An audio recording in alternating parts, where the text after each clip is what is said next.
Tyson. Jeg synes egentlig, vi burde gøre det lidt oftere. Det er lidt synd for ham. Og jeg håber ikke, Margrethe hun kommer til festen. Jeg håber ikke kigge på hendes grimme fjes. Skal jeg tænke på, er du klar? Jeg er ved at være klar.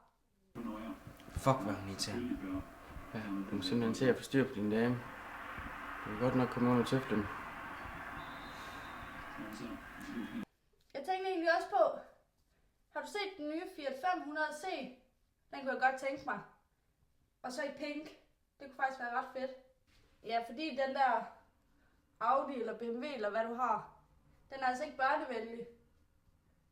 Man kan ikke engang have en barnevogn inde i den. Skat! Er du ved at være klar? Han er så irriterende. Skat! Kom herop nu! Skat, kan du ikke lige komme med føgetøren? Skat! Det skal også være i dag.